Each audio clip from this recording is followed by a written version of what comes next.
All right, good evening. We'd like to welcome you to our Elmore County Commission work session dated Monday, September 18, 2017, beginning at 5 p.m. I'd like to call the meeting to order. We'd like to extend a warm welcome to those of you who are with us today. This is not a normally scheduled night to have our meeting. We made an adjustment last Monday per our policies and procedures manual to modify or change the date of a meeting. We did that due to the weather or the anticipated weather from last Monday. So we're glad to have you here tonight as we carry forward with the county's business. We'll begin with the regular business, review the minutes of the August 14, 2017 commission meeting with any corrections. Commissioners, any comments or corrections for that? Okay, we'll proceed with the review of the memorandum of warrants for the period of August 9, 2017 through September 6, 2017. Ms. McDuffie? Yes, Chairman. The memorandum of warrants for the period stated equal $2,289,000. Okay, thank you. Any comments or questions?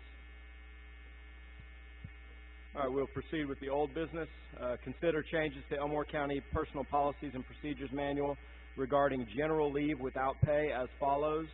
Amend paragraph 11.9.6 to read 11.9.6. Approval. Any and all general leaves without pay as described in paragraph 11.9.2.1 must be approved by the applicable appointing authority prior to the usage of the same.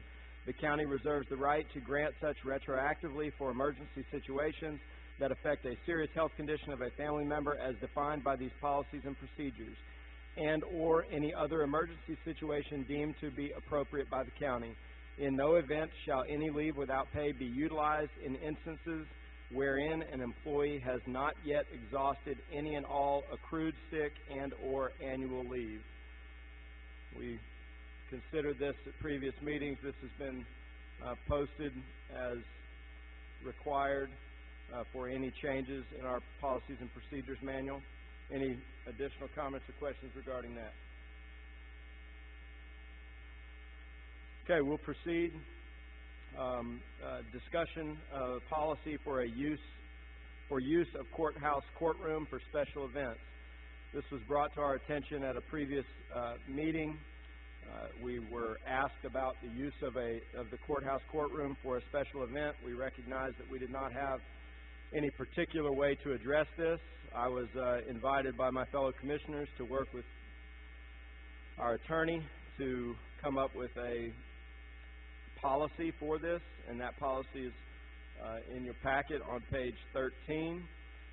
It provides some general guidelines, and I think, Mr. Courtney, do you have any or can you give us a brief explanation as to how this process would work and who would be permitted to participate?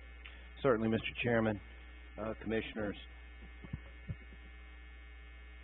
This license agreement for use of the courthouse grounds is targeted or to be used to allow public and or nonprofit organizations temporary license to use the specific areas of the courthouse grounds. It requires the licensee to set forth the exact event that they've got planned. It also sets forth the affirmative duties of the licensee to provide various safety and sanitary items. It also has great detail on indemnification for the county regarding the use of the grounds as well. I think that it will provide exactly what we're looking for, Mr. Chairman. Okay. Thank you. Yes, sir. And in my conversation with Mr. Courtney, my primary focus was that the courthouse not become an event venue where we collected some type of fee or rent, and it became a place where people brought food and music, and it became a wedding reception hall or anything like that. We're not necessarily in the business of doing that. And so this allows the use of this public space for meetings and such of these types of public meetings for nonprofit organizations or other groups, and that has taken place over in the past months. We've had groups who have used this for that purpose, a committee meeting or a board meeting, and this just provides us with some more detail on that. Any comments or questions or thoughts regarding that?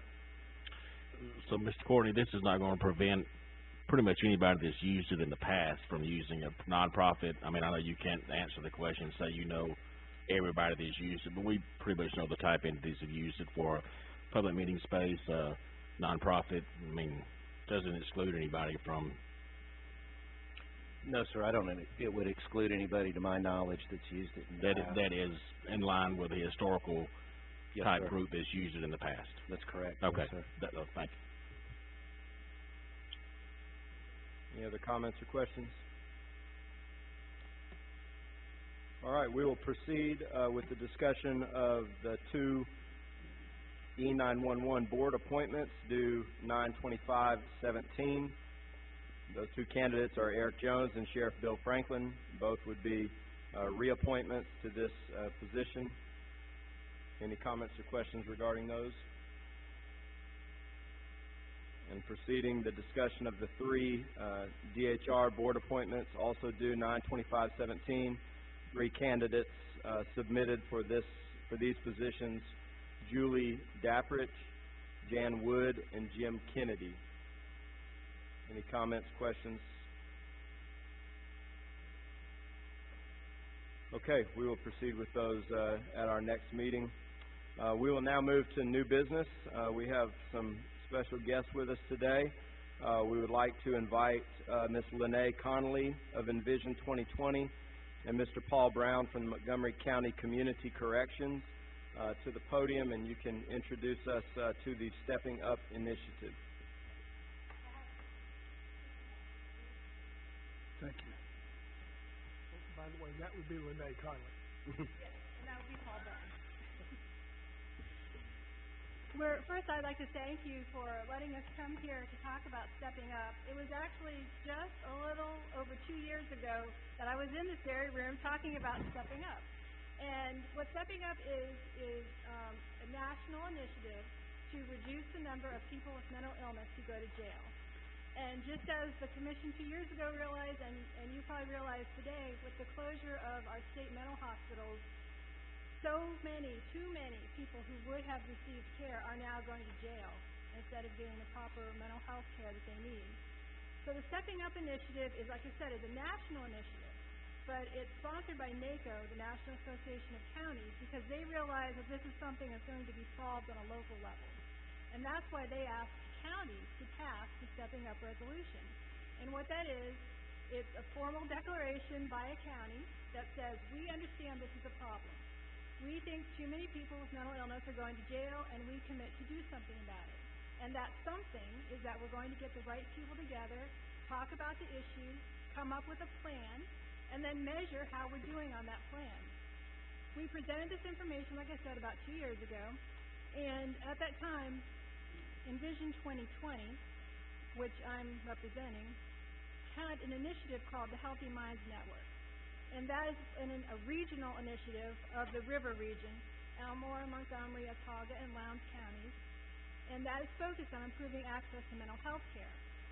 And through Envision's initiative, they had already been doing all of that, gathering all the right people together, working on a plan, measuring the plan. So we thought this was an excellent opportunity for Elmore County to step up and really take advantage of all the groundwork that Envision had done. And the Commission at that time agreed, yes, that is a great idea. And there's lots of opportunities because of passing the Stepping Up resolution 2 years ago that Elmore County has actually received. One was that in April of 2016, Elmore County was able to send some representatives, all expenses paid, to Washington, D.C. for the Stepping Up Summit. And that was because they had passed the Stepping Up resolution and had joined with a larger coalition of regional people in Alabama.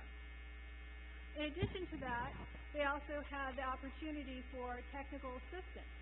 There are quarterly technical assistance calls that are only available to counties that have passed the Stepping Up resolution. And on the last page of your packet, you'll see that on this Friday, there's a call coming up, and that there's the registration information there for you if you want to participate in that. And if you want to learn everything you would possibly want to know about Stepping Up, go to the stepuptogether.org website. And they have so many useful tools there for you to help solve this issue. And the reason Paul is here, as you can see, he's actually an Elmore County resident and also very much involved with Stepping Up. So he's here to bring his perspective. Certainly, if I may, I'll do my best to be brief, but certainly ask any questions as I speak, please. I had the opportunity working with Envision 2020 to help them put together a narrative for a grant. And that grant involved using post-incarceration case managers to address people who are coming from custody as opposed to being placed in custody. But what the program was a demonstration project a couple years ago.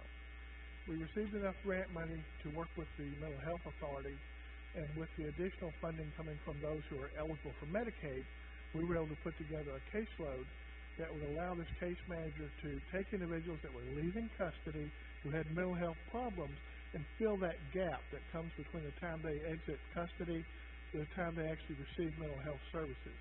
And those gaps have been several weeks to a couple of months in the past. With the post-incarceration case managers, we were able to seal that gap to just typically a couple, 3 days. We could maintain them on their medications. We could make sure they got their mental health appointments with the local authority. We also connected them with different community social welfare agencies to make sure that their needs were being met. Now, I can tell you, my failure rate with individuals that came from custody 3 years ago is 56%. And that's a huge failure rate, and it comprised mostly people who were mentally ill. My general population failure rate was about 30%. With this caseload, we were able to reduce the failure rate of mental health individuals leaving custody to 2%. That's 2% as compared to 50-some-odd%. That's a tremendous improvement. But it also represented a tremendous amount of savings in terms of jail beds that the city and the county of Montgomery did not have to pay for, individuals that were not returning to custody. And we accepted people from city, from the county, from federal, and from state facilities. And this was not a community corrections project as much as it was a mental health authority project and a Healthy Minds project. Sure, community corrections benefited because I co-located that case manager in my offices. And of course, we got the opportunity to refer our people immediately. But the overwhelming message, it was actually two-part. One, we were able to prevent just hundreds and hundreds of jail bed days, which, as you know, every jail bed over here in your county jail costs money every night. But we also demonstrated the efficacy of properly planned case management services, and it reduced the need for incarceration dramatically. City and county of Montgomery, after the first year, if I can quote our commissioners, or a couple of our commissioners, they looked at the numbers. The answer was, well, this is a no-brainer. And we were able to garner 3 additional positions, with the city putting up 60%, the county putting up 40%. That amount was about $100,000 to pay for 3 additional caseloads. And today, we actually have 3 caseloads operating. We're authorized for 4. But the Mental Health Authority is providing me 3 case managers in my office, and we're taking all comers. It doesn't matter if they're on community corrections or not. They're part of our community. They have mental health problems, and we're able to fill that gap between custody and care. And we're not seeing recidivism rates anywhere near the numbers we used to. Today, we're not doing 2%, but we're about 7, 7.5%, maybe closer to 8% in terms of our failure rate. It's brought my overall failure rate down across my entire department to less than 25%. That's an amazing number. I will point out Commissioner Smoke, who's no longer with you, and Sheriff Bill Franklin did go to that Stepping Up Initiative meeting in Washington, D.C. They left with some good information. Certainly I can't speak for the sheriff of our community, but I can tell you this. Savings to that jail in terms of jail beds and patients who require mental health care in custody is pretty substantial. And I think you would see similar savings in your own organization. Appreciate the opportunity. Thank you. I can attest, I've been in a few meetings with the sheriff and with our local hospital who has contacted us because of the expense that they are incurring from mental health patients who are in between being placed into a certain facility, having to get physicals and other evaluations done prior to that. It takes one of our deputies to drive them to the hospital, to stay with them there, and we have a deputy in the hospital with an individual who may be going to a mental health facility, waiting for 6 or 8 hours for them to get a physical, and that's one less deputy on the road because they're doing that. And so I can see where an individual caseworker who could facilitate some of that would probably be beneficial. We appreciate you being here. Are there any comments or questions from any of the other commissioners? If I could offer one more comment before I depart. Yes. I know that this body has the opportunity to appoint individuals to the authority board. I would ask you to please look at that opportunity with a great deal of solemnity. Choose an individual with passion, someone that has some direct knowledge of mental health issues, and an individual that you have confidence in is going to represent all of your best interests. And please share your concerns and your interests with that individual. They are your representative with that authority board. And I would ask if you look at that with great solemnity. Okay. Thank you very much.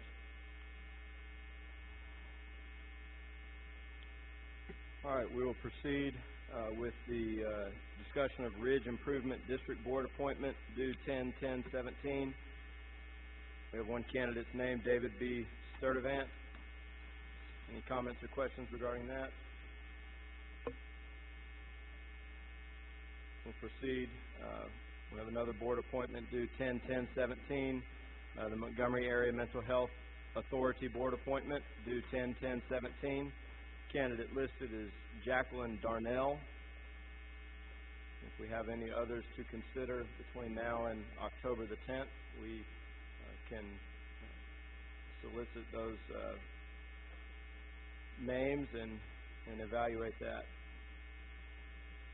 Proceeding, consider accepting the resignation of Art Faulkner from the E911 Board. We received this letter of resignation some time ago, well over a week ago. It was, obviously, we didn't have our meeting last Monday, but this letter was received. Any comments or questions regarding that? And then discuss the E911 Board appointment, which would be due 10/10/17 to replace Art Faulkner. Candidate listed is John W. Wilson. Any comments or questions regarding Mr. Wilson?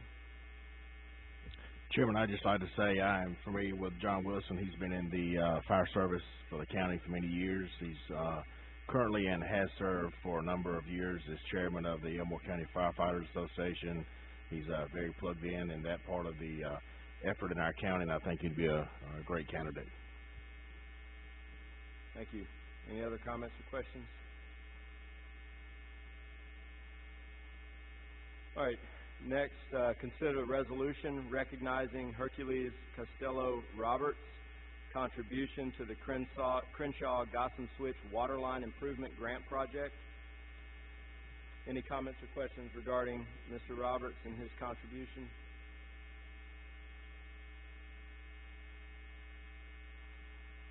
Okay, we'll proceed with the discussion of hardware maintenance and software license maintenance and support services agreement with ES&S. We've been evaluating this agreement, and it's been brought to my attention by our county attorney that there are potentially a few areas within this agreement that we'd like to address prior to moving forward with that. Mr. Courtney, is that the case? That's correct, Mr. Chairman. There are some issues in here. They appear to be certainly resolvable, but a couple of things that, a couple of issues I think that would warrant some more time. Okay. Thank you. Yes, sir. All right, proceeding with the consideration of the fiscal year 17 budget amendments, Ms. McDuffie? Yes, Chairman, there are 3 budget amendments that I would like for you to consider tonight. The first one, concerns Snyder, the energy savings, company, as well as construction one on the annex. When the 17 budget was, created, I wasn't sure exactly. Can you talk a little closer to the microphone? I apologize. If it's on, or if you turn it up a little bit. It's showing that it's on. Is that better? No, not at all. How about this? Is this better? Yes, how that? This is Jeff. Okay. Okay. There's 3 budget amendments that I would like for you to consider tonight. The first one is the Snyder and Construction 1 invoices paid. They're going to be paid in FY17 and not in FY18. When the 17 budget was created, you know, it was so close to the year end with the projects finishing that I wasn't sure which year the expenditures would fall in, but it looks like they're going to fall into the 17 year. So that's the first amendment, and I would like to say there's an error on the 235, just for the record. The number's 235-61122 on that particular one. The next budget amendment is another unexpected item where the governor chose to have an election for the Senate race. So there's 2 additional elections that we had to budget for that were not in the originally in the 17 budget.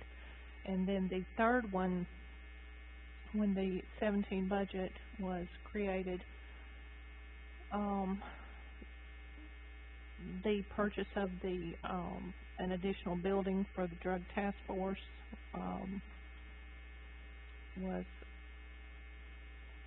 appeared to be imminent, but apparently it was not. So we had to pay rent for the last 12 months on it. So I'm budgeting, changing the FY17 budget for rental payments on that one. Are there any questions? These are pretty straightforward, but I'll be glad to answer any questions you might have on any of them, the 3 of them. Any comments or questions concerning that? This building you're talking about, excuse me, this building you're talking about, we are in the process of Yes, possibly purchasing that building. Yes, it'll be purchased by the end of this fiscal year. Okay. But we were hoping we would buy it this time last year, and so I did not budget rental payments for the current year. Okay. But it's been postponed, so we did have to pay rental payments. Mr. Commissioner, the problem with that building was they had a subleasee that they could not get out in time to close the deal early in the budget year, and they worked on that, and we got that corrected about midsummer, and we're about to get everything ready for closure by the end of actually on Wednesday. We'll have that ready to close. And we anticipated better to do this earlier, and that's why we couldn't, is because they couldn't get the lease fee out. Okay. Yes, sir. Thank you. Where is the building? This is the building that the Central Alabama Drug Task Force occupies. I mean, where is it? I need to tell you that at the break. Any other comments or questions?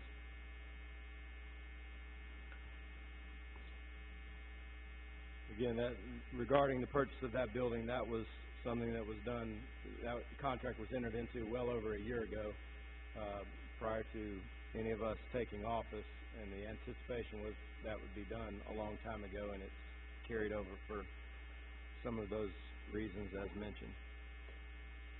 All right, proceeding with the next item, the fiscal year budget coming up. We obviously, each of us have the opportunity to participate in preparing and planning for a budget for the fiscal year 18. This is something that, just to give you a little bit of information regarding the process and plan moving forward. This is something that each commissioner's we have the opportunity to learn more about the fiscal year 17 budget, what decisions were made then. We have met with each department head and or elected official throughout the county, gathered information from them regarding their specific potential needs or areas that they would like to see something done differently.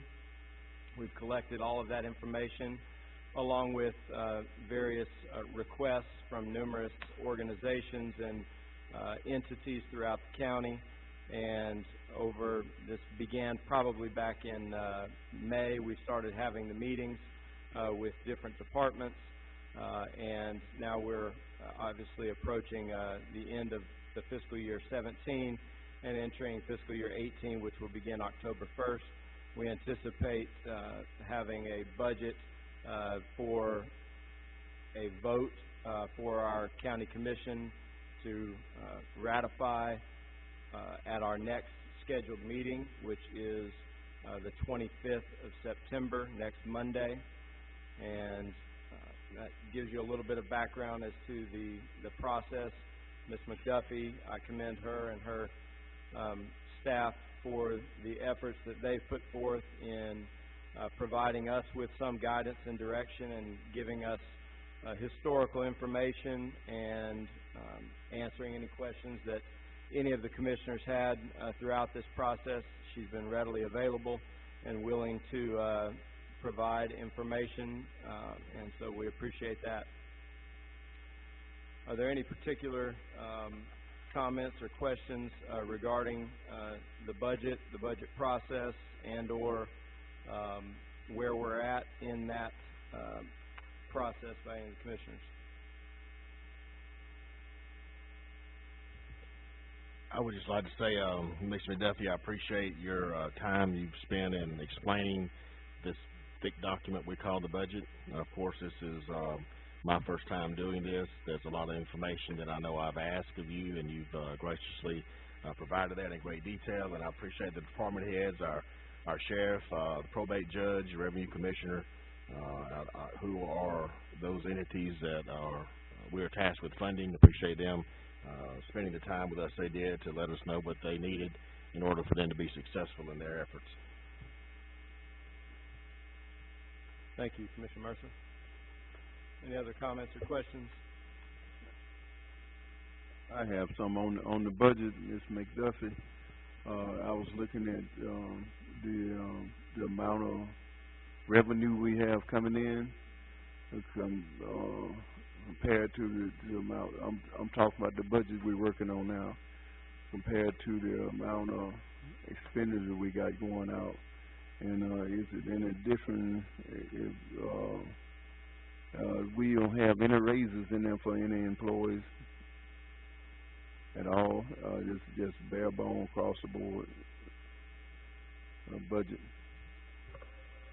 I know I talked to one or two of the department heads on it, and I wasn't apt to talk to all the department heads about the budget, so I want to make sure that we be fair across the board with all the department heads when we pass the budget.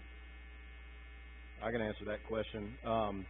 We have spoken with all of the department heads and asked each of them specifically for any requests that they may have regarding the budget. All of them had the opportunity to submit requests. Some were related to technology, software. Some were related to personnel, increasing workforce. Some were related to equipment and other needs that they may have. And some were related to their staff, their employees, and the compensation that their employees receive.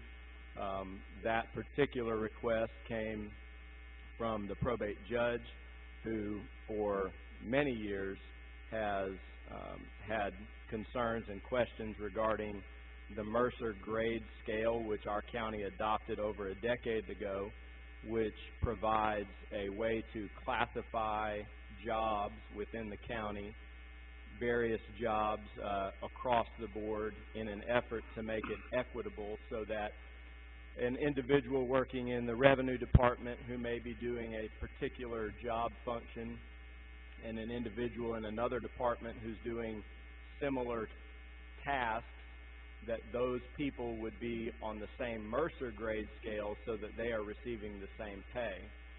As we know historically, and I've had conversations with both the current probate judge, Judge Enslin, who for 6 years has been expressing concern of the tag clerks, the probate clerks, and the license clerks, who are all a Mercer grade 7, which to those who have looked at the Mercer grade scale, you would know that that means they get paid a starting wage of $10.43 an hour versus, and I also spoke with probate judge Stubbs, who served, and I am not related to him, and he expressed to me that the day the Mercer grade scale was adopted, he was concerned that the tag clerks and the other clerks within his office were not classified correctly.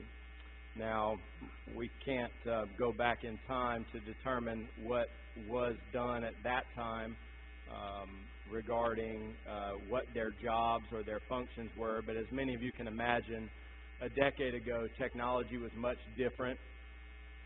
Skill sets were much different for employees and for their jobs.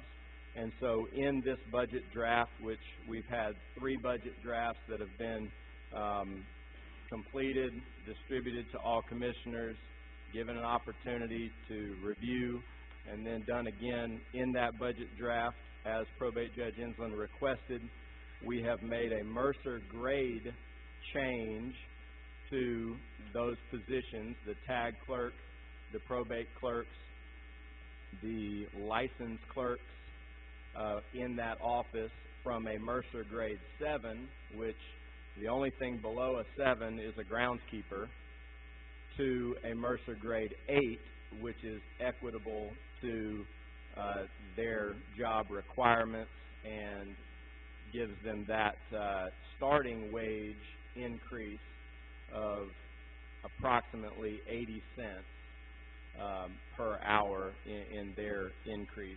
And so that is a change that has been in this budget draft. Does that answer your question, Commissioner? I'm glad you tried to answer my question, Chairman, but I guess you made this budget up then. I mean, I was talking to the one you said helped put the budget together, which is our administrator, Ms. McDuffie. And like you said, the Mercer study is about 10 years old, and I think to go now and just give certain one of our employees, whether they be in the Revenue Commission office or the probate office or wherever, right now, if this study is so old, why don't we do another study and get all of the get the upgrade on the employees' job performance or job description, and then add salary to it now, because it wouldn't be right to just give a one-step raise to certain employees because you say they were behind 10 years ago. Then if that, right. I and think who was on the commission 10 years ago? You gonna answer my? You gonna let me talk, or you want you give me the flow if you want the flow back? Well, I answered your question. You asked. Didn't answer my question. If you hadn't answered my question, I wouldn't be still talking. What was your question? You asked, has anyone I'm saying in that this budget study, has anyone in that's this right. budget has anyone had a pay increase? Was that your question? No, I didn't ask you that. Okay, well, we're watching the And video. I didn't ask you a question at all. You took it on from Ms. McDuffie to answer what I asked. Ms. McDuffie, from the first draft you received, was there a Mercer grade increase for that particular department? Yes. So in the 3 drafts that have been distributed to all of the commissioners, that information has been in there, including on a cover page where all of that was itemized. That is correct. That is correct. So this is not something that was slipped in anywhere. And if you'll recall, on June 8th of 2017, we, the County Commission, unanimously granted our sheriff an increase in pay for the dispatchers, because he said the dispatchers were not competitive with other municipalities, and he was losing employees. So we granted the sheriff a raise for those individuals, not to the entire county, but to those individuals because he requested.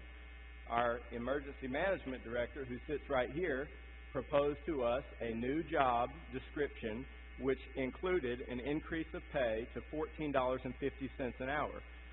We, as a county commission, on February of 2017, unanimously chose to do that. So to say that it's not, that there is no precedent that we've done this, in my opinion, doing this in the budget rather than amending it at some point down the road is more efficient and better for our county to do that. And, you know, there is a long list of information that can be provided. There is, to say that we are only giving something to one group of people, this is, sometimes doing the right thing is hard. And this does not mean that no one else will ever receive anything from the county. Our sheriff has asked for additional workforce. In this budget, we've granted him additional workforce. Our emergency management director asked for a reclassification of a job. We granted him that. Our engineer has asked for 2 new engineers to replace 1 engineer. We granted him that. These are things that we have done for various departments, including, and I don't have the dates, but we granted the revenue commissioner a change in pay for one of his classifications in January, I believe, of this year. So, you know, I know that this is not an easy thing, and it can be viewed in a very micro way. It can be viewed as being something only for one group of people, but doing the right thing and providing these individuals who work very hard in the county, to put them on a level playing field with the other employees across the county who do very comparable jobs, is not not something that is not punishing anyone else. It's simply providing them the fair pay. There's more turnover in that department than any other department, by far. There are state studies, which we didn't have to pay for, the ACA provided us, and shows us that the average starting salary for counties our size in the TAG department is $13 an hour. We pay $10.43. So, and we didn't have to pay for that study. It's right there in front of us. So those are my thoughts on it. If any other commissioners would like to add any comments or questions or remarks concerning that, please feel free to do so. Mr. Chairman, could I give a little bit of a historical perspective on this? In 2012, when I was appointed by the governor to fill a short term on the commission, Judge Stubbs approached me during that year, and he was very passionate about his employees in the TAG department and so forth being placed in the wrong Mercer grade over 10 years ago when the study was done by Auburn University. And Judge Stubbs talked at length about how those employees needed an adjustment in Mercer grade rather than waiting to receive an across-the-board 2% or 3% pay raise. I spoke with Judge Stubbs again 2 weeks ago. He brought up the subject again. We discussed it again. He was still very passionate about it. He said that it's only fair in his mind, from a historical perspective, that wrong be righted, in his words. And it's my understanding that the current probate judge, Judge Ensland, has a vacancy in his office, and in lieu of filling that vacancy, he has offered to put those funds toward this Mercer grade upgrade.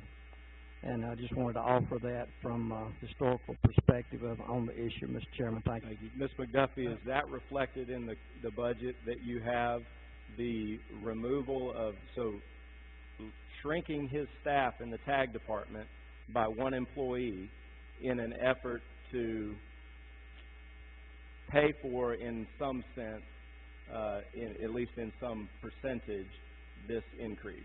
Yes, one employee was deleted out of his budget, yes. Okay, thank you. I have a comment. I wasn't gonna have one, but I got one. One is, 'cause I got your email, Mr. Chairman, and I went back and reviewed the policy and procedure manual. It requires that each department head do an annual review of performance. That's not happening, period. So, I came from the business world, not from the governmental world. And my question about that is, we should be looking at this on the basis of the quality of the employee and the work. And I went back and did some research. I don't want to get into any bad issues, but here's the 2015 budget of the probate office, which covers Judge Stubbs, who's one of my fellow deacons and good friends, and Judge Inslee. It was a very bad audit. So what we're talking about doing is, and this is available publicly, we're talking about giving across-the-board raises to people who 2 years ago were not performing their duties according to the people that came in and audited. And I talked to them personally. It's a deficient, it's a situation that was bad. There's a lot of deficiencies in it. Have you, go ahead. No, I'm not against giving the people raises. I'm for fairness and equitable pay for equitable work.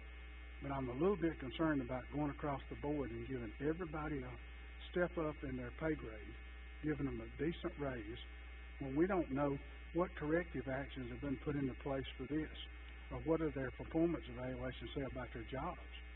Have you met with Judge Inslee to ask him about that audit and if anything has been put in place? No, I have not. Okay. But and there was also this particular audit went to court, and 2 of those issues were thrown out by a jury. Let's go back to that. Like I said, I didn't really want to get into this, but we got into it. I talked to the auditors myself. It went to the grand jury looking for criminal charges, not for audit violations. Those are 2 separate things. Mm-hmm. There were no criminal charges found against the 3 individuals who's Judge Stubbs, Judge Inslee, and Ms. Womble. That did not take away from the fact the audit says they owe the money. Those are 2 separate situations. I did not talk to Judge Inslee, no. I mean, in my opinion, if we're going to ask for across-the-board raises, it's he should be coming to us talking about what we're doing about this instead of me going to him trying to find that information out. I mean, if we got deficiencies in our way we're handling our money, I don't know how many of all of you guys read this. It's pretty bad. Yeah, I've looked at it. There's a couple things. Some of those things came out in the 2015 audit, but are many years old. I would also submit that many of those employees are no longer with us because they were getting paid $10.43 an hour, and they've since left and gone somewhere else. Yeah. I don't want to be argumentative, but I want to say something about that. I know personally of employees that have left for other reasons, Mr. Chairman. I know of one lady that left because she graduated from college, and her desire was to be here till she got out of college and then go to a better career. Some people have left for health reasons or didn't want to work anymore. We don't have all of the facts to determine about the turnover.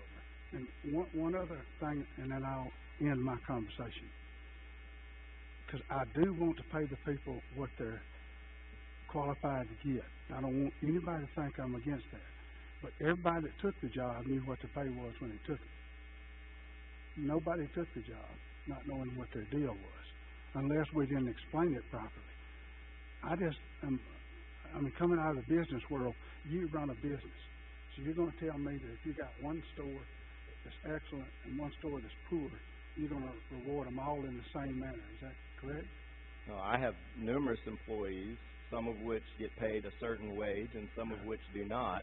But to compare those individuals in that particular office with other positions across the county, to say that they are, look, I get pictures, they take pictures at McDonald's is $11 an hour. They take pictures of it and send it to us. So I think we have an issue as a county, and this is a step in resolving the issue across the entire county.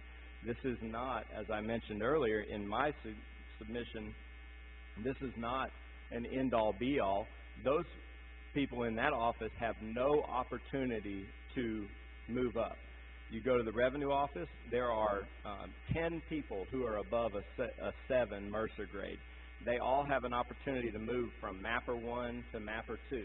They have an opportunity, an upward trajectory in their career or in their opportunities within the county.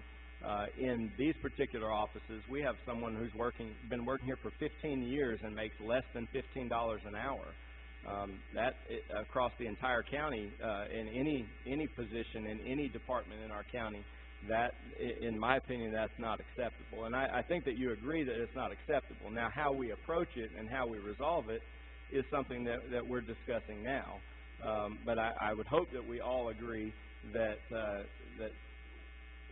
we have something that needs to be addressed. How we address it, what we do to resolve it or to combat this problem across the county is something that we're discussing now. I agree, and the way I say we resolve it is, Watauga County just did a survey, had Auburn University do it. I suggest we look at something like that, and then we come up with a game plan, and we get performance evaluations showing that if Joe is not doing the same job as James is, that we evaluate them and we determine what we should increase their salaries to. That we just don't go across the board and say, carte blanche, unless we're going to do a cost of living increase. That's all I'm saying. Well, we're suggesting spending $15,000 to get a study done of something that has been an issue for over a decade. Now, I think that you come from a great business background, many years. You know, I think that we're all elected into this position to make decisions, and you know, the ACCA provides us a ton of information for free, and it doesn't require us spending money putting something out 6 months from now, however long from now, until these things happen. I'd encourage all of you to go and meet individually with the ladies in the tag office and the others, and any of you citizens. I'd encourage you to go meet with them and ask them how they feel. Mr. Chairman, could I make one more comment regarding those people that work in the tag department? Probably in any given day, there are more Elmore County citizens that have contact with the probate office, particularly the tag and title department, because if you buy a car tag, unless it's mailed to you, you're going to have contact with them. So, indeed, they are the people, in my opinion, that most meet the Elmore County citizenry and have contact with them. And we've got some good people in that office. Yes, some infractions have been made in past audits. I remember Judge Stubb told me one year there was an $800 infraction and clerical errors, and he just went ahead and paid it out of his pocket. Judge Anslin contested his, and if I remember correctly, the court ruled that he didn't have to pay it. So I'm not saying that's acceptable when we have infractions. Certainly we need to get to the bottom of it. But I'm saying we've got some very qualified, very persons in the tag department who interact with the citizenry of Elmore County on a daily basis, and I think we should make every means possible to see that they are treated fairly and equitable like any other county employee. That's all I have, Mr. Chairman. Any other comments? Mr. Byatt, what's the lowest paid people you have? How much do they make an hour? They're operator ones. They make $10.43 an hour as entry level. Okay, and do they have any contact with the public? Occasionally, yes, sir. Okay. So with MA, the director, he said they brought your name up because you wanted to change the job description of one that person you had fired. Not fired, but somebody resigned from your office, and you needed some more. The only thing you were doing adding extra duties to that, and the commissioner granted you that opportunity to do that with a salary increase, and you explain where the salary would be coming from and all that, right? Yes, sir. I'm just talking about on the same one that Mr. When our program coordinator resigned, right. We came to the commission because we did have additional duties we wanted to add to that person's job description. And so we increased the salary range to reflect those additional duties that they were taking on. So that was, and then in the revenue office, what's the salary of the clerks down there? You know, Mr. McDuffie? They're 1043 also. Okay. And so if I were gonna be fair with everybody, then I will look at the job description and the grade and pay and how long everybody been at that temp, and see if it warranted giving even the people in the revenue department that one step. If they still, I mean, if you're gonna be fair about it, you just put it online. We make it a priority to look at all the job descriptions and get them up to date for where they need to be, and then add the money to it. So this job here require this much amount of money.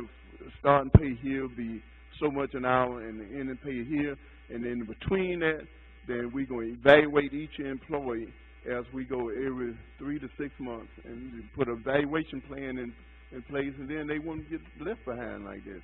If we're going to be fair about it, we're going to have to do something. He said, Mr. Holt, I think, said do a study from Auburn, and I think the chairman said we may can get ACA, the Sonny Bradsfield, and they may have a study already in place. But I want to be fair to all of the county employees. So we got county employees out there making the same thing out there with the engineer down in revenue. And so, I mean, if I'm going to just give everybody one step and the tag off, and those people, when you go pay your land tax, I don't guess you have no communication with the people in the revenue office. Well, I think there's a couple of things. One, Mr. Byer, an operator 1, how long until they increase to an operator 2, potentially, if they're doing a good job and you have, and you see that they're ready to move up? But then you do an evaluation on before you move them up, don't you? When they acquire the skills that are required for But operator 2. there is nowhere for anyone to move up in the tag department. They could be doing a great job for 15 years, and there's no tag level 2. There is one supervisor. Well, wasn't the Mercer study said if you start doing this, the starting pay? Did they have a starting and an ending pay for the clerks? I know they did. So why they couldn't move up in those steps? Nobody was doing evaluation. I'm saying we're gonna do things to make it fair. And I agree that there is a need to be fair, and there is an opportunity for us to be fair, both by doing something. The biggest challenge we have, I think, is that when we look at we're doing something for one group of people, we look at it as though we're punishing everyone else. And that's the problem with society. We have an issue with when we do something for one group, we're punishing everybody else. What about the people who have been there for 16, 15 years and are making $14.78 an hour? Now, again, I think that we have to address everything, but if we do all the things that we're talking about right here, we will be sitting in this same position a year from now talking about what we're going to do, because it happened 10 or 12 years ago, and commissions all said, but everybody's scared to do anything because they're worried about all of the other potential issues that come up. I hope that the people who elected me and elected each of us will trust that we're not sitting up here saying we're going to give these people something and no one else is ever going to get anything else. We have a probate judge who's decided to reduce employees in order to compensate the people that work for him. If Mr. Byer came and said, I'm going to get rid of an operator 1 position, $35,000, and get rid of that person so that my other operator 1s can get $1 more an hour, that would be something. That is a manager or an individual who is saying, my employees are not being paid or compensated fairly. I'm willing to change my staff and reduce one employee in order to take care of this. Judge Enslin didn't come to us and say, or Judge Stubbs many years ago, I want you guys to just come up with more money. He's providing us by reducing his force so that he can pay for the majority of this. It's not every penny, but the majority of it. So that, you know, I think to say, I mean, if every other department head came and said they're going to reduce their workforce to come up with extra money within their department so that they can compensate other individuals fairly, you know, I think it's something we should consider now. And that's what we're doing right now. We've had 3 budget drafts. This has been in every one of them. None of, and I don't know, I can't speak for all of the commissioners, but I know several of the commissioners have not even attempted to meet with Judge Ensland or some of the other elected officials regarding their budget requests.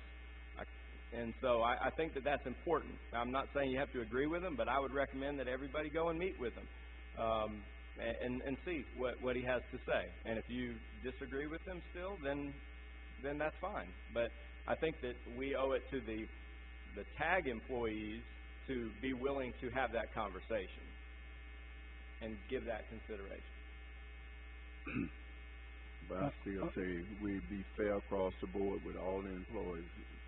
We got employees in the Revenue Commission making the same thing, and they've been there a long time. And I think that we need to take that in consideration. And then you say we're going to be in the same place doing this. It'll be us, that'll be our choice. But if we want to make another choice, we'll say we're going to fix this now, and we'll make this a priority, and we stick with it until we get it done. And we have to start somewhere. Right. We start right now. And that's what we're doing. One question I got for Mr. Jones, because when we say that the TAG and probate people are at a dead end, I don't necessarily agree with that. And I don't want to be argumentative, and I don't want anybody to get the wrong impression. Where did the lady you hired come from? Didn't you come from Revenue Department? Yes. Okay. So it's not absolutely truthful to say that everybody's a dead end. If there's a better paying job, those are your words, not mine. Okay.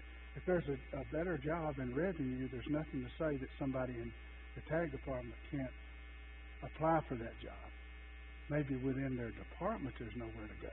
I agree with that 100%. But there's a little bit of difference there.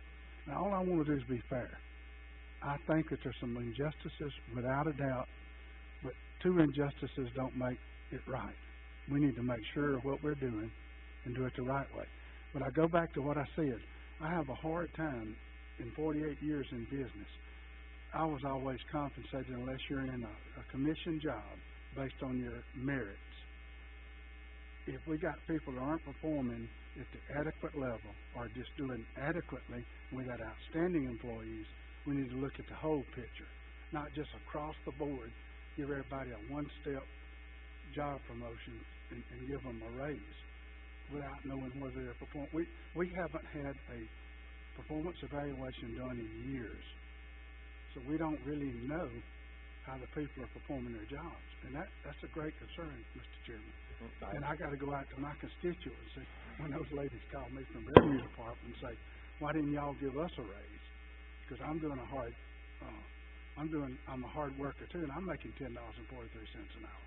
I want to be able to say, because we evaluated the circumstances, and they're performing their job at a higher level than you are, or performing it above average, or whatever we want to say, and we gave them a raise, not just because we decided to go across the board and jack everybody up a job grade. Ms. McDuffie, did Revenue Commissioner Macon ask for any type of increase for any of his employees? No, sir. But I'm just saying that we're only making decisions on requests that have been given to us. Yeah, so. but that has nothing to do with being fair. Just because somebody didn't ask for a raise doesn't mean that he doesn't have the employees that should get a raise. But I'm not saying that at all. Oh, okay. I think that we all agree that we have to consider the entire county.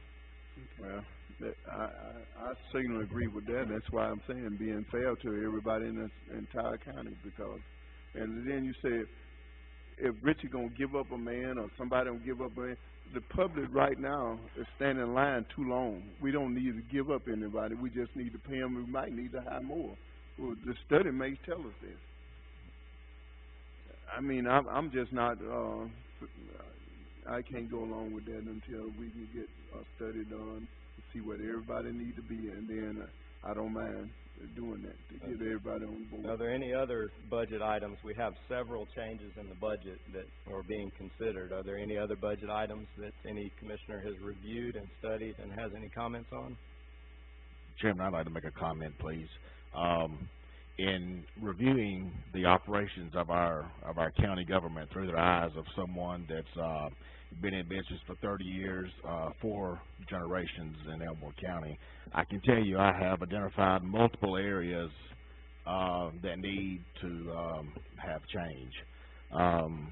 There's some things we're doing good. There are some things that we need to improve upon. If I were to tell you that we had a personnel policy that was 14 years old, that I'm not even really sure we could presently do evaluations like we need to be doing, that were never done as they were prescribed to be done, most people probably wouldn't believe that. But I think it's very obvious that the reason that no other commission in the last 14 years has addressed that is evident by the conversation that's taking place here. And that conversation wasn't really even primarily over the age of our policies and procedures manual for employees. It was over correcting a pay scale that, as we understand and as I have viewed from the documentation I have seen that has been provided to us by our state association and adjoining similar counties, wow, thank you, that there is a definite need to address this issue. Is it a comfortable issue to address? No. But I believe as leaders of the county, just as if I have to make decisions that are not comfortable for my business, we have to ask ourselves, why are we here?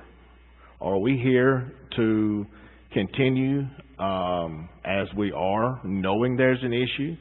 I think we all agree that there is a problem here, but that's what leadership is. It's identifying a problem and it's addressing the issue in the most equitable, fair manner. I also would like to say that the Mercer Edwards grade, as we're making reference to, has nothing to do with my family. I don't know where that came from. Just to be clear. Troy, they are spelled the same. They are spelled the same, but I asked the question. I don't know where that came from, but it wasn't nothing to do with me. I appreciate my fellow commissioners' passion for the issue. It is an issue, but from my perspective, just as I have faith in my managers and my business, I've got to have faith in these other elected officials, these other department heads, that we are doing the right thing to help them be successful in their efforts to serve our county. Now, how that ultimately looks is going to have to be the decision of each of these commissioners. But I can tell you, this is not the first issue we're going to discuss in this meeting, in these meetings, that are probably going to have similar passion, because there are other things that many of us have identified that need to have changed. We'll get there, but just as this situation here, there are many different opinions. I do not think any of them are wrong, but again, we're here to be leaders. We're here to make the decision for what's best for the county. We're not here to get stuck on one particular point or one topic. We've got to do what's best for our county, and we've got to take care of the taxpayers' dollars and spend it the best way possible. That's all I have, Chairman. Thank you, Commissioner Mercer. I got one more comment, and you correct me if I'm wrong, Ms. Metters. No, I'm sorry. I'm sorry. Ms. McDuffie, I'm going back too far. I'm getting older. I just reviewed the 2017 audit of the commission. And if I'm not mistaken, it cautioned the commission about spending more money than they were taking in. Did it not, or am I reading that wrong? The 17 audit, the last audit that was out was September 30th of 15. But I got one that says 17 on the front of it. It showed the revenues and the expenses, and there was a deficit. We're operating at a deficit as far as revenue versus expenses. And it was in the same format as this. Maybe I misread it, but it looked exactly like this as far as the front page. Are you not? It would have to have, from the examiners, it would have had to have been the September 30th of 15 Okay. budget. Okay. What I thought audit. I saw was 17, so I would amend that statement. I'm not familiar. I apologize. I'm not familiar with that. I'll look at it when I get home and get back with you. Thank you. All right, we'll proceed with the consideration of the adoption of the updated Elmore County Emergency Operations Plan. Go ahead, Eric. Chairman and Commissioners, this is a project that we have a biannual process on updating the Emergency Operations Plan. It's a requirement to keep us eligible for certain federal grant funds, and it's also just a good matter of housekeeping to make sure all of our local officials and stakeholder and partner agencies are on the same sheet of music when we're dealing with major emergency situations and disaster situations. And this is just a more of a matter of housekeeping for the readoption of this. There were no real large changes with it. It was just a few typos here and there and a few clarifications here and there in the document itself. I believe I gave y'all all bound copies of it about a month ago at the commission meeting, and I'd entertain any questions tonight if you have any. Eric, I have a question. As I understand it, they're reading all that information, and I'll tell you, if you want to clean your den out, tell your children you're going to read that to them, because I read 95% of it, and they didn't want to hear it. Right. But as I understand it, there's a grant agreement that we have to sign with EMA to get some federal grant dollars, and in order to get that, and I know I'm probably dumbing this way down, but in order to get those dollars, this EOP is a component of that, along with some required training. It is. And exercises and personnel training and some other things I read in the agreement. That is correct. Is that the basic? That is correct. Okay. That's the next topic, the EMPG Cooperative Grant Agreement. That is where that EOP comes in as a requirement. That grant itself, we get federal grant dollars every year, and that is a component that we have to have in place to be eligible for those grant dollars. And that's the $43,315. 40,300 and I'm sorry. Yeah, I see yes, that. sir. Okay, 40,000. Yeah, I see. Yes, sir. Okay. But it's also, just to be clear on that, it's also when we get into situations with disasters and FEMA does come to town, it's also a requirement that we have to have that in place for those preparedness dollars or recovery dollars to come back as well. So it's not just this particular grant. It's a host of grants that we're eligible for by having this particular plan and the training and exercise requirements that are met along with the hazard mitigation plan. And this one is no different pretty much than what has been used in the past. That's correct. Okay. That's correct. Yes, That's sir. all I have. Thank you. Certainly. So that discussed the Emergency Management Performance Grant, which is in conjunction with the Elmore County Emergency Operations Plan. That's correct. Right. Yes, sir. Thank you. Certainly. All right, we'll proceed with the consent docket to approve the travel memorandum, approve proposed plat for White Oak Point Plat 1, approve EMA vehicle surplus and authorize sale of vehicle, approve 40 hours sick leave donation from Willie Knight to David Lockhart, approve request for declaration of emergency illness for Alma Walker Sims. We'll proceed with personnel notifications. Notification of hire of Janice Jan Bennett, Board of Registrars, replace Nancy Taylor, effective 8/14/17. Notification of resignation of Callie Cook, Office Manager, Millbrook Tag, effective 9/1/17. Notification of resignation of Contavious Kendrick, Corrections Officer, effective 8/7/17. Notification of transfer of Eden Ragsdale, replace Kendrick, dispatch to Corrections Officer, effective 8/12/17. Notification of hire of Margaret Young, replace E. Ragsdale, dispatch Tier 1, effective 8/12/17. Notification of hire of Tammy Carter, tag clerk, replace Kay Carey, effective 8/21/17. Notification of military leave for Jacob Shamblin, Chief Clerk, effective 9/15/17. Notification of hire of Riley McCormick, temporary Chief Clerk, temporarily replace Jay Shamblin, effective 9/8/17. Proceed with reports to the Commission. Ms. McDuffie, do you have any reports? No, sir, I do not. Mr. Byer, Highway Department. Yes, sir, Mr. Chairman, Commissioners. First of all, I'd like to apologize about the sound system. We'll get that handled before the next meeting. I don't really know what's going on, but they think the speaker's messed up over there. Just a couple items to update you on. One, you've got in front of you a packet that shows Outdoor Elmore on the front. There's a few pages from that full report that talks about the Holtville Park is something that was identified. Many of you have talked to me about that. I know Commissioner Holt and I and Commissioner Mercer and I have talked about that as it affects their areas differently. But we've got some answers back from Alabama Power, who has approached the county about looking at that as for some recreational opportunities in the future.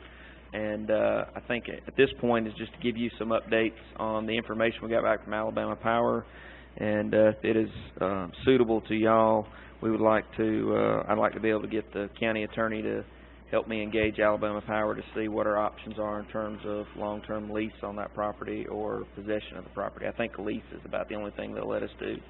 But we got very favorable answers back to our questions. There'll be some things we have to address security-wise, but anyway, that's kind of where we stand on that proposal on that park.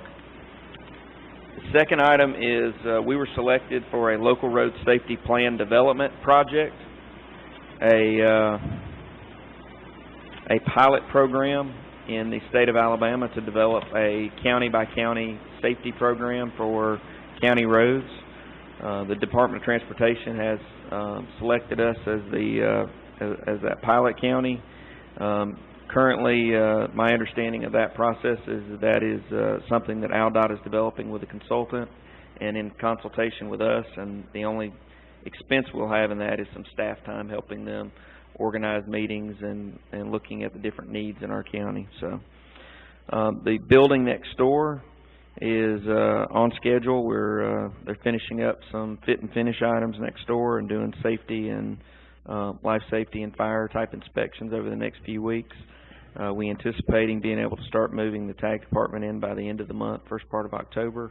And if y'all would like before the next meeting, if you don't have anything else already set up, about 4 o'clock we could take a tour of the building. We should have most everything ready. If you go to the outside perimeters, you'll see A&C Construction and our personnel still working on finishing up site work, trying to get parking and things of that nature ready. But everything should be on schedule for that.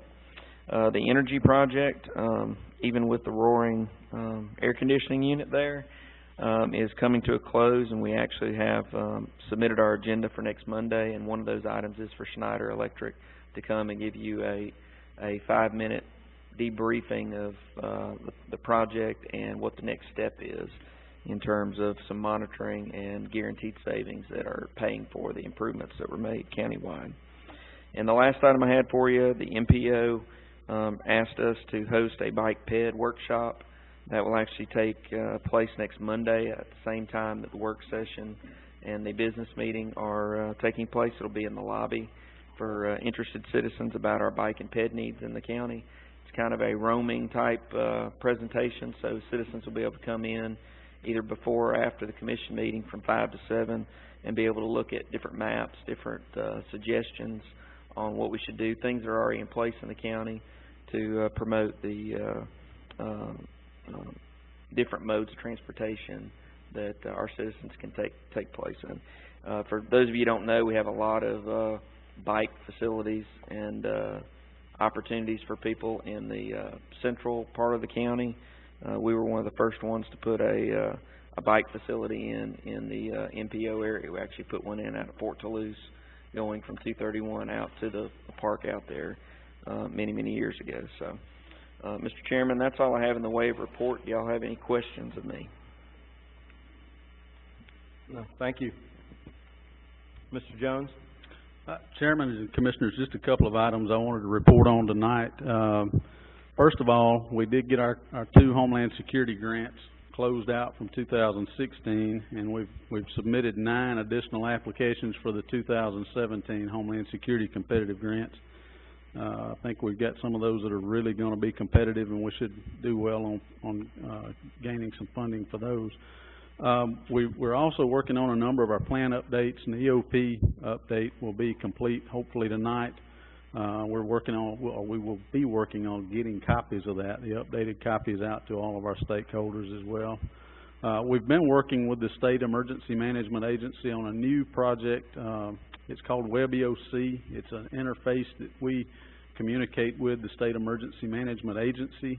We have been utilizing a platform called EMITS for probably about 20 years now, prior to me being here. And the new program that we're going to be using will really enhance the communication that we have along our county lines, jurisdictionally from county to county, and also from county to state. So it's really going to enhance the communication effort that we will have in times of major emergency, of being able to share resources with one another.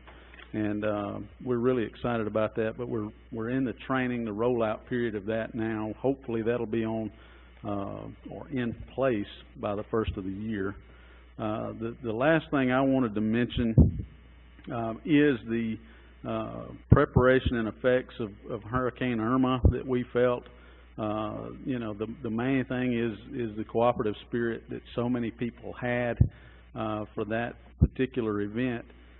Though we did not see tropical storm force winds in our county, we were prepared for them. And you know, just the cooperative spirit of all of our officials across the county, our stakeholder and partner agencies, and so many of our volunteers. And our volunteers with our office, I want to commend ours. We've got an excellent crew of volunteers with our office, and I wanted to say a big thank you to everyone for being ready. That's you know what we have to do, even though it gets difficult whenever you have 2 or 3 incidents that you don't see any effects of.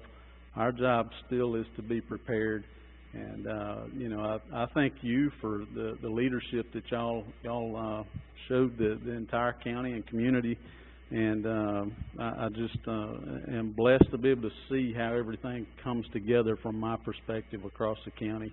And so many other people. It's not that we're doing it, it's that we're just the coordinator, and we get to see a lot of that. And I just thank you for that. Do y'all have any questions of me at this time? Thank you. Mr. Courtney?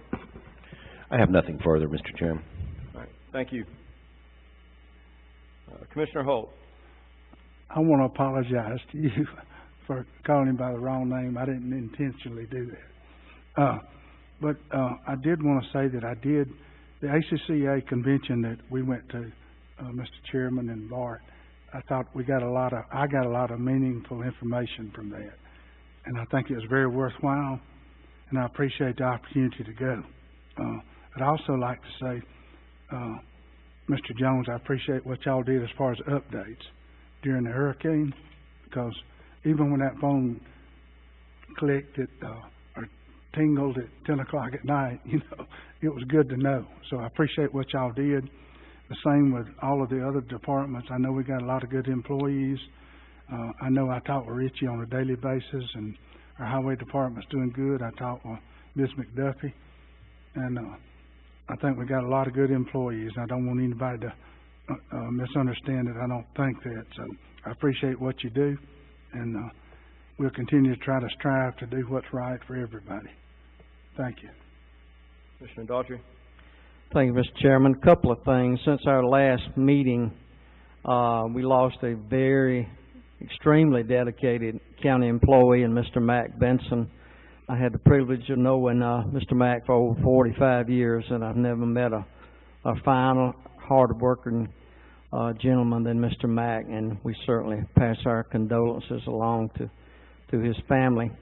Secondly, in one of my regular meetings with Sheriff Franklin this past week, he asked me to pass along that there is a scam taking place in Elmore County.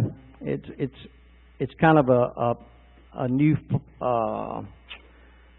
I guess, a new part of an old scam where the perpetrator calls individuals, leaves a message, call the Elmore County Sheriff's Department, and they call back and say, you've missed jury duty, you have two choices, we can issue a warrant for your arrest, or you can go get a green dot card and take care of this thing.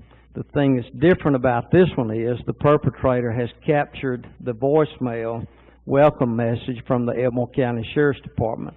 So when they leave a message and leave a prepaid cell number, the person calls that number back, they get the voicemail for the Elmore County Sheriff's Department, which lends seemingly some credibility to it. Numerous residents, several residents I should say, Sheriff Franklin had said, have already been scammed. An elderly gentleman came to his office a couple of days ago who had been scammed out of $250.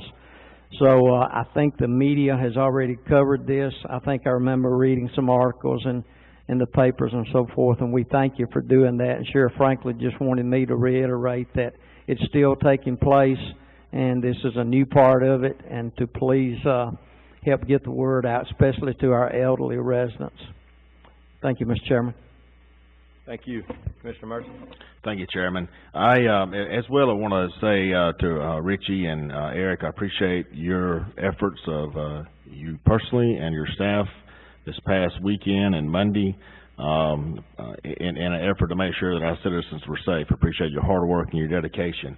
I, as well as Commissioner Holt made reference to, went to the ACCA conference for the first time, and I've traveled twice on county business to conferences, and both times I have made sure that I captured every opportunity I could to learn everything that I possibly could. It was a tiring trip, I can tell you that.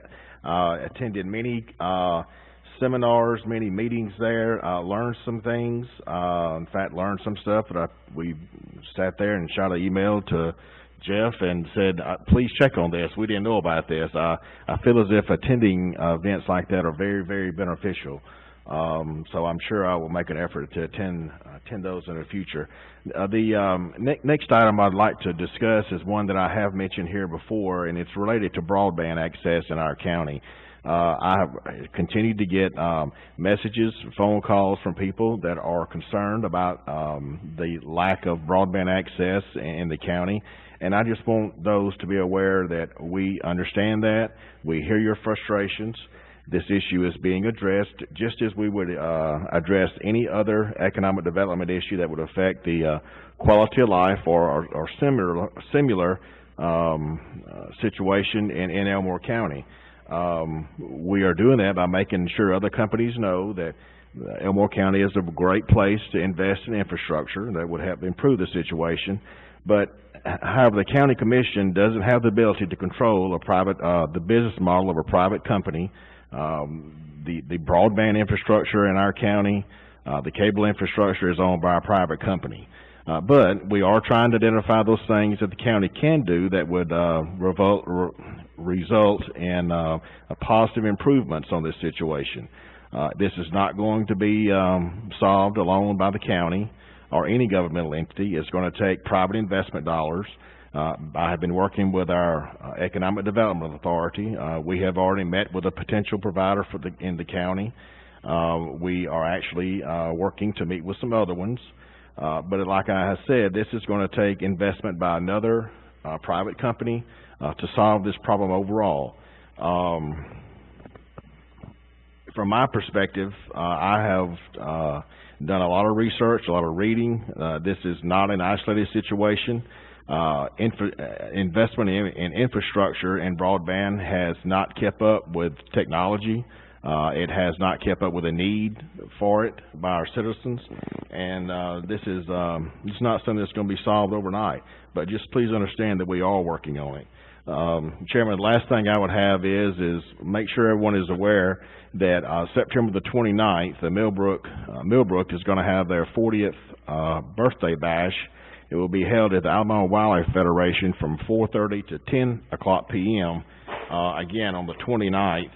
There will be live entertainment, kids attractions, and there will also be fireworks at 9 that evening. You can buy tickets at Millbrook City Hall or the Millbrook Chamber of Commerce office. Chairman, that's all I have. Thank you. Commissioner Reeves. Yes, Mr. Chairman, I want to just thank everyone for coming to a commission meeting this afternoon and seeing your commission at work. I thank all our employees for the great job they do. And I just want to say that, you know, if our employees do a good job, and then we have to be fair across the board with all of them. Thank you. Thank you. I echo these commissioners in their expression of gratitude for you being here tonight. We definitely, this is not a scheduled meeting. We were supposed to meet last Monday, but due to the weather, we had to make an adjustment. We appreciate all of you being here and appreciate our guests who came to speak with us today for making time out of their schedule to be here. We appreciate the citizens of the county and your willingness to entrust us with the opportunity to serve each of you. We serve all the citizens in the county, and I take that very seriously. Tomorrow I will be hosting a town hall meeting at 6:30 p.m. at Bethel Worship Center. This will be the second town hall meeting that I have held. My previous meeting was in the Redland area, and I will be continuing to have these meetings every other month throughout my district.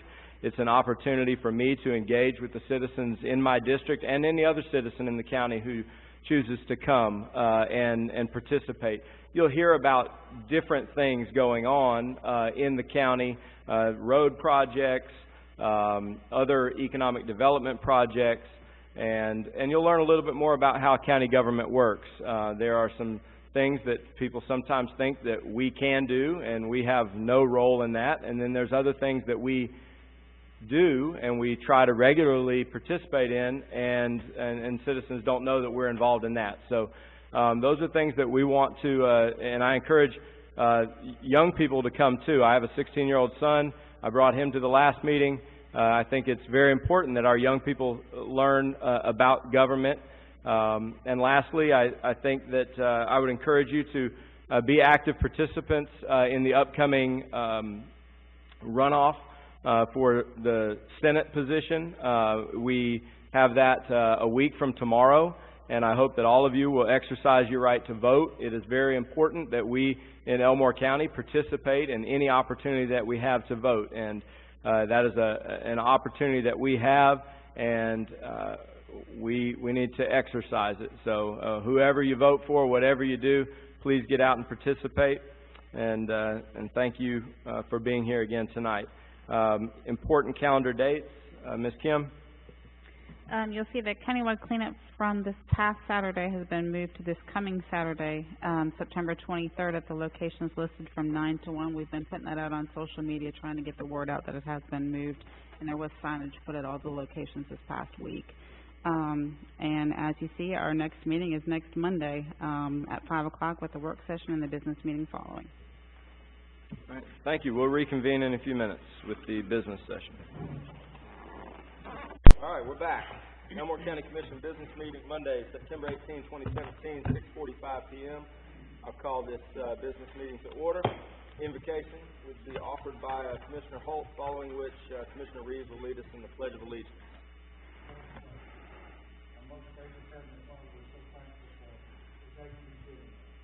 We ask that you be with the ones that are much less fortunate, especially the ones that have lost loved ones or have loved ones in assisted living or nursing homes, and the ones that are sick and dealing with various illnesses or personal problems. We pray that you'll be with them, because we know that you know their needs, and we know that you have a plan for them. And we ask that if there's anyone that's not a Christian here tonight, that they may put themselves in a position to hear the gospel so that they can accept Jesus Christ as their Lord and Savior. And we ask that you continue to be with this group of men and lead us in the direction that you would have us go. We ask these things in Jesus' name. Amen. Amen.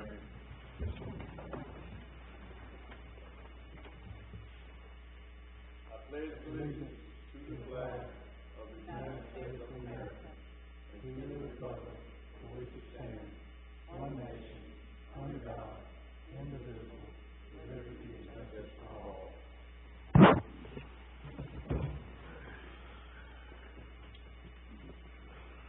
Thank you. Ms. Kim, would you call roll? Commissioner Holt? Here. Commissioner Daughtry. Here. Chairman Stubbs. Here. Commissioner Mercer. Here. Commissioner Reeves. Here. All right, we'll proceed with the regular business. Is there a motion to approve the minutes of the August 14, 2017 commission meeting as presented during the work session? Motion to approve. Second. Ms. Kim? Commissioner Holt. Yes. Commissioner Daughtry. Yes. Chairman Stubbs. Yes. Commissioner Mercer. Yes. Commissioner Reeves. Yes. Is there a motion to approve the memorandum of warrants for the period of August 9, 2017 through September 6, 2017? I make a motion. Second. Ms. Kim? Commissioner Holt. Yes. Commissioner Daughtry. Yes. Chairman Stubbs. Yes. Commissioner Mercer. Yes. Commissioner Reeves. Yes. All right, proceeding with the old business, is there a motion to approve the changes to the Elmore County Personnel Policies and Procedures Manual regarding general leave without pay as follows? Amend paragraph 11.9.6 to read 11.9.6. Approval. Any and all general leaves without pay as described in paragraph 11.9.2.1 must be approved by the applicable appointing authority prior to the usage of the same. The county reserves the right to grant such retroactively for emergency situations that affect the serious health condition of a family member as defined by these policies and procedures and/or any other emergency situation deemed to be appropriate by the county. In no event shall any leave without pay be utilized in instances wherein an employee has not yet exhausted any and all accrued sick and/or annual leave. Is there a motion to approve? Motion approved. Second. Ms. Kim? Commissioner Holt. Yes. Commissioner Daughtry. Yes. Chairman Stubbs. Yes. Commissioner Mercer. Yes. Commissioner Reeves. Yes. Is there a motion to approve the policy for use of courthouse courtroom for special events? A motion. Second. Ms. Kim? Commissioner Holt. Yes. Commissioner Daughtry. Yes. Chairman Stubbs. Yes. Commissioner Mercer. Yes. Commissioner Reeves. Yes. Is there a motion to approve accepting the resignation of Art Faulkner from the E911 board? Motion to approve. Second. Ms. Kim? Commissioner Holt. Yes. Commissioner Daughtry. Yes. Chairman Stubbs. Yes. Commissioner Mercer. Yes. Commissioner Reeves. Yes.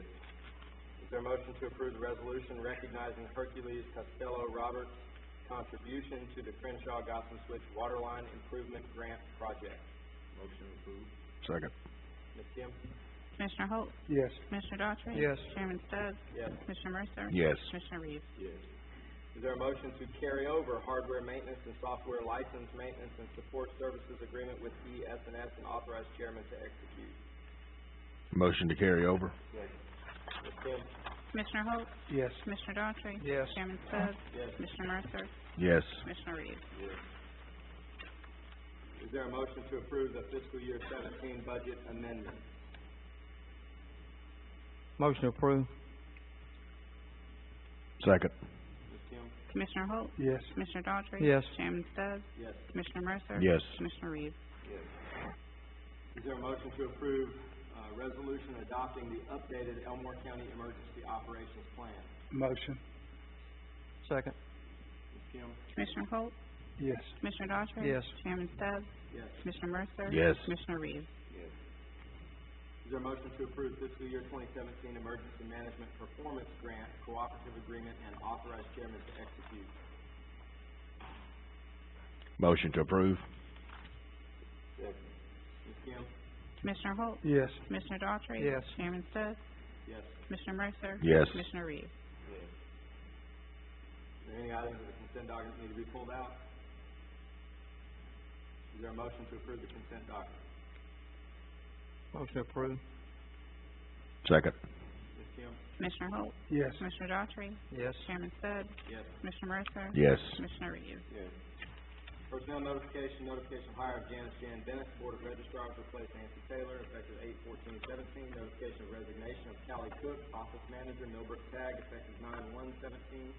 Notification of resignation of Contavious Kendrick, Corrections Officer, effective 8/7/17. Notification of transfer of Eden Ragsdale to replace Kendrick, dispatch to Corrections Officer, effective 8/12/17. Notification of hire of Margaret Young to replace E. Ragsdale, dispatch Tier 1, effective 8/12/17. Notification of hire of Pamela Hammy Carter, tag clerk, to replace Kay Carey, effective 8/21/17. Notification of military leave for Jacob Shamblin, chief clerk, effective 9/15/17.